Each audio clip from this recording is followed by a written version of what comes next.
Now for Global Sports Update, let's join Abi Yomon, who brings us all the news and details from around the world in the sports sector. Good morning, Abi. Yeah, good morning, Ayo. Good morning, Vimba, and good morning, Rufai. Nice to see you all three of you this morning. Hi, Abi. Yeah, quickly.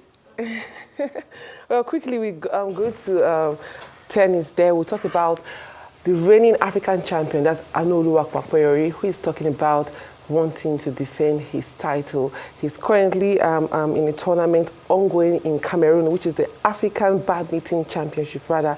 And he says he wants to help Nigeria in not just the singles event, but the team event. He made his debut win in 2019 and is back-to-back and winner of this particular category in badminton. As it stands, Nigeria are in the Group C, and they're up against Mauritius, Zambia, and Equatorial Guinea. He's the most experienced player there in the 10-man team, and they're hoping to get a victory against a strong side, especially in the team event, which has Egypt as the reigning champion. We'll see how that pounds out for a Nigerian badminton team there in Cameroon. But move away from that, I'll go straight to the Champions League, where matches were played in the knockout phases, with Real Madrid coming back twice against Manchester City to get a 3-2 victory at the Etihad Stadium. When the game started, they had the fans calling out Vinicius with that banner there, but he shone like a million stars with an assist and a very remarkable play, which ensured he won the man of the match in that game. And Haaland got 2 goals,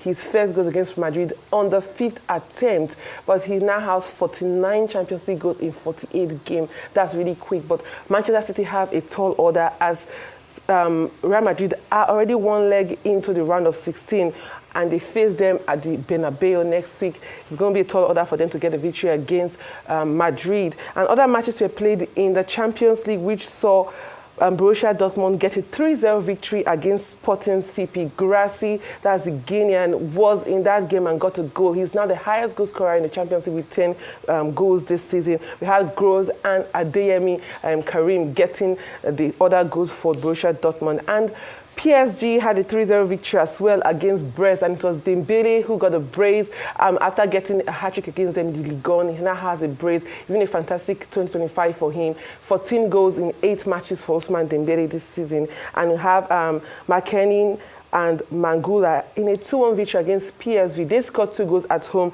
to also ensure that they are one leg into the round of 16. But we'll see how next week pounds out for these 4 teams that have already played. And today we have 4 matches to be played in knockout phases. Club Brugge, the club of Oyedika, will face on Atlanta, who are still in doubt of Ademola Lookman. And Feyenoord take on Milan. There's Celtic taking on Bayern Munich. And Monaco will be up against Benfica in the Champions League knockout phases.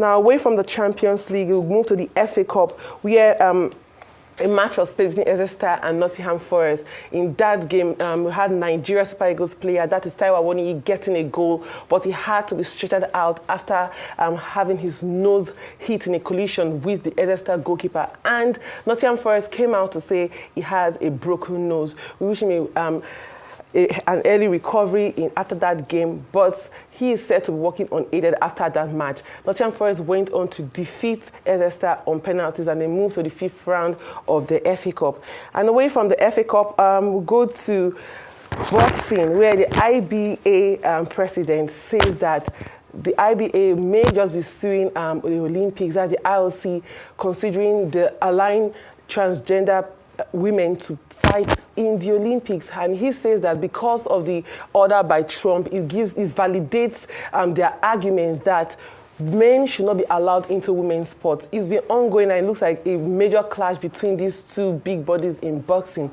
But the Olympics committee have come out to defend their decision, saying that if you should take testosterone shots that reduces your hormones, you can fight whether you're a transgender woman in the women's sport. It's still an ongoing battle, and we'll get updates on that. And in Doha Open, yesterday we had 3 of the top 10 women being knocked out, and that's Sabalenka, Sabaleka, there's Coco Gauff, and Kiwen Zheng. Sabaleka got knocked out in that particular game against Ekaterina Alexandrova. It was a very tough fight, but she had to go down after the third set. And we also had Coco Gauff getting knocked out, just like last year where she was knocked out in this same particular round.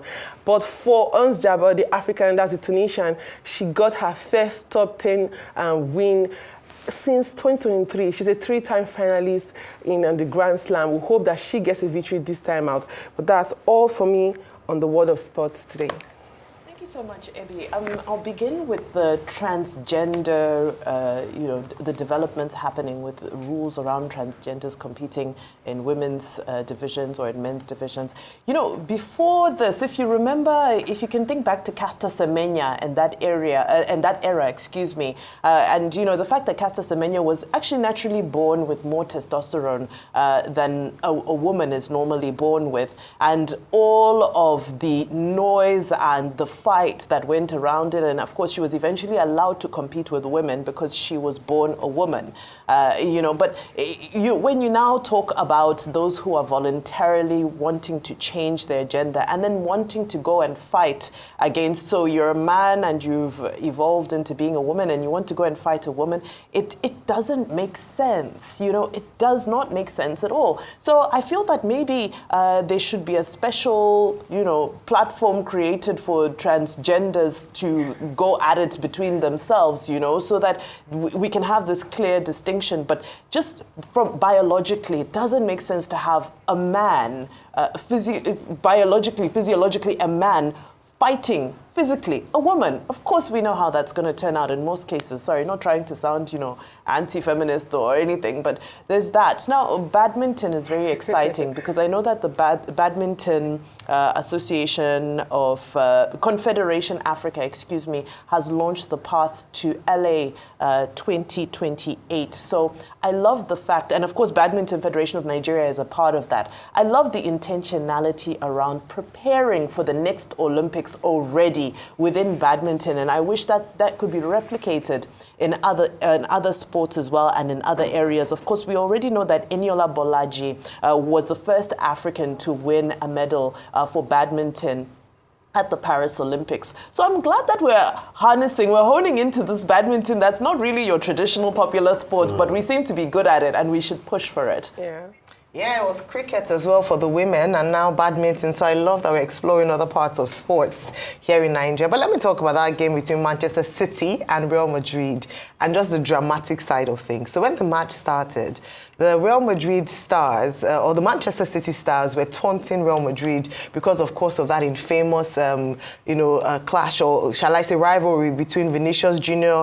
or Rodri winning the Ballon d'Or, with Rodri going away with it. And they used a song by the Oasis, Stop Crying Your Heart Out. And at the end of the match, it was the Manchester City fans that were crying their hearts out after a late winner by Real Madrid. And people have just said that this has just, perhaps we need to now x-ray the team.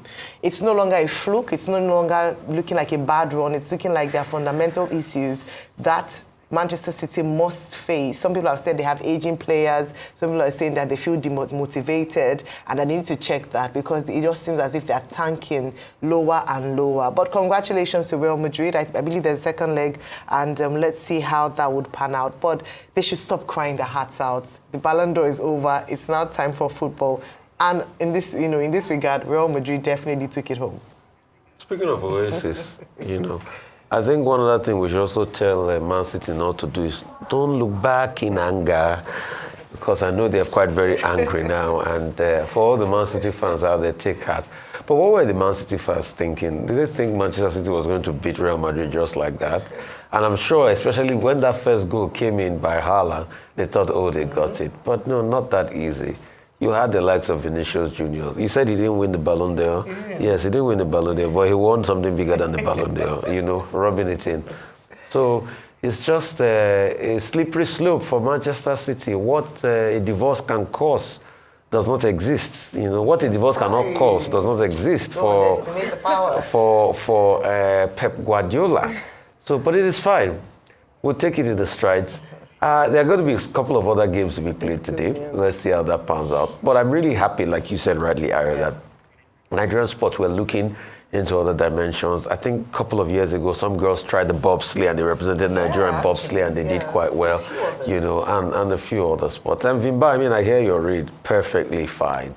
Men's sport should be for men. Women's sport should be for women. I mean, because it's really unfair competition. Just like a lot of people even called that Caster Semenya then, that it was, you know, was some level of unfair competition. So is that one thing we agree on that Trump's done well?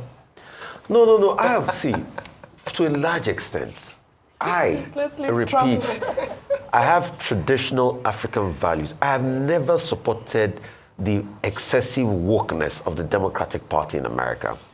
What I support the Democratic Party for is on their economic policies, because I don't believe in the Republicans feeling trickle-down economic works. It doesn't work. You need to target the middle class. That's just it. So on those woke and all this, I have a traditional African value. That's just it.